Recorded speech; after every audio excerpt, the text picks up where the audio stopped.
If you are just joining us this hour, politics reign supreme, and race relations no doubt will be part of that as we edge our way into the debate tomorrow night.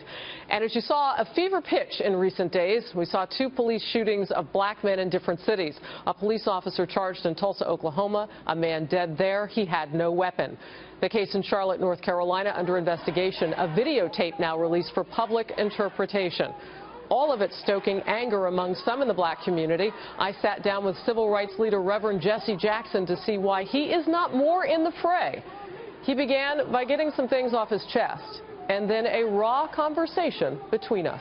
Watch. As you look at what's unfolding in our country right now, with regard to the conversations about race relations, what comes to mind? The escalating violence and lack of consequences for violence. When citizens are shot in cold blood by the police with hands up, a kind of public execution, that's the ultimate straw that breaks the camel's back. There are rich on rich people killing each other for some scheme reason of black on black, white on white, brown on brown. But when the police, with the authority of police, shoot somebody and the cameras catch it, the killing we just saw take place in Tulsa, Oklahoma, people's emotions are exhausted and therefore they react. And there must be, for these killings, consequences.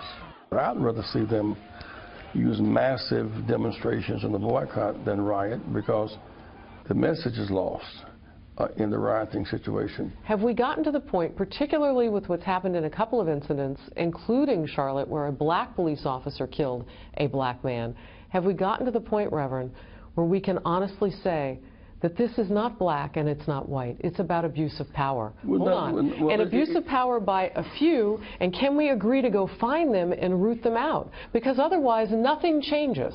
Abuse of power is wrong. People killing police, police killing people is all wrong. But my point is, Harrison, no one has a right to kill anybody. In Chicago, the killer, man, shot him 16 times. The killer lied, and the police officers with him lied and denied, and the state's attorney covered up, and the mayor was silent. That creates an air of suspicion that's unholy. Do you feel like you have answers that you want to take to the people? Have you reached out to the leadership of Black Lives Matter? Well, Black Lives Matter and the Congress and all of the kind of groups, we reach out constantly. I think that when this debate takes place this week and the other 2 debates, that they will rise above the one-liner caricatures and personal attacks and deal with things that matter. Issues that affordable housing, I mean, issues that matter. Who has the best plan for urban revitalization? Who has the best plan to make our streets safer? Who has the best plan for educating more of our youth? So when you call the White House and you reach the black president, Obama, what does he say when you say this is the plan? Because that sounds like you're talking jobs. So what does he say when you call? We're talking about jobs and hope. We've not talked about that. I've submitted an appeal quite publicly. But I think that all of us... Reverend Jackson, you are Reverend Jackson. You can call the president. He actually will take your call. I get put on the waiting list. What if you, I look at this and I think, is he listening to you? He has his own priorities. I mean, he went to Sandy Hook. He went to Orlando, Florida. But my concern is, you look at the Chicagos and look at the Charlottes, we cannot be silent in the face of this. This is not just about race. Of course it's not. There are so many more have-nots than there are haves right now. This is about resources, power. The resource gap is a big deal. Fewer and fewer got more and more got less and less. Police cannot police poverty. It's not what they do.